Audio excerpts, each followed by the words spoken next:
Hi, here's the other hand. You typically see more of me, but the video this time around just worked out better with my right here. So I hope this message finds you well. Recently, what we discussed, or what I shared on the Brides Club blog, was about being chosen. The Bible instructs us and reminds us that all are called, right? But the chosen part is a part that takes a little more than just a calling, right? And I just wanted to encourage you in a brief way of a specific story in the Bible that resonates with me on so many different levels, and I wanted to encourage you with this story. Okay, so the story is Jacob, the story of Jacob, later known as Israel, also known as the twin brother of Esau. So I'm so captivated by the story. I'm captivated by the moments and the happenings of the story, but we'll start off with, at the beginning of my walk, I was extremely captivated at the fact that Jacob wrestled with God. For me, or probably many others, the story definitely touched a nerve. It made me realize, or just remember, how much that even though we are in the presence of God, relationship with God, the will of God, the purposes of God to be fulfilled in our life can still take a tussle. Growing in God and growing in the will of God can require more from us than at times we even know it will require.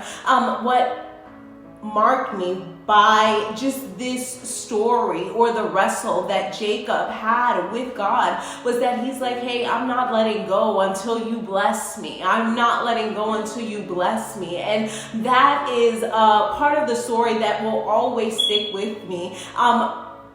We're not always responsible, or we're not always going to like what happens in our life, but that does not mean that we cannot grab a hold of God in the midst and regardless of it, and request a blessing. Let him know that we're not leaving, because we know that he was made, or we are made for his blessing. We are made for his hand to rest on our lives. So this moment in the story was so beautiful to me.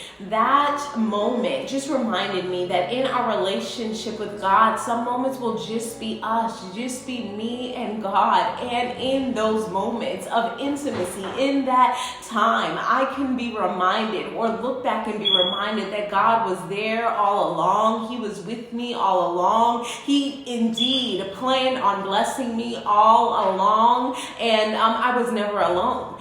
Those moments are so special. Another part of Jacob's story that was just beautiful was later on in life, was his birthing story. The fact that him and his brother had tussles in their mom's womb, as well as on his way out, when he's coming out of the birthing canal, he is grabbing a hold of his brother's foot.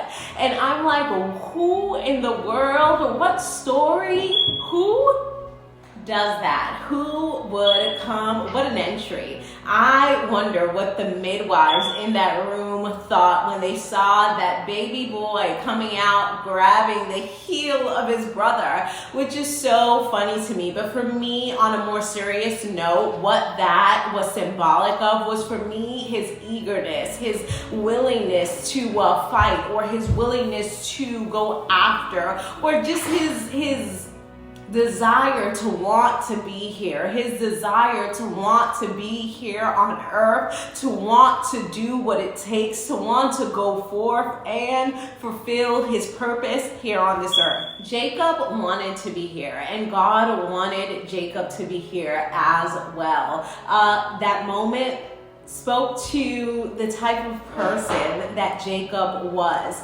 And now what resonates with me on such a deep level regarding his story is the fact that God still chose him, that he is still chosen, that he is still blessed, that he is still the one that was chosen by God to carry on the legacy of his grandfather and his great-grandfather, to carry on the name of the Lord, to be a representative as Israel of God's chosen people and God's chosen possession, despite his past, despite what he had gone through, despite who he had been, because Jacob didn't have A+ character all his life, but Jacob was willing to be chosen. He was willing to carry the blessing. He was willing to carry the call and the plan that God had set in motion from the days of Abraham over his life. He was willing. Is that to say no one else was willing? I don't believe so, but I do believe that Jacob showed a willingness, and it's just a reminder to me and possibly to you that God's call or God's choosing will vastly depend on our willingness to answer, our willingness to go, our willingness to be, our willingness to operate the way that he's calling us to, our willingness to hear his voice and to move in step with him.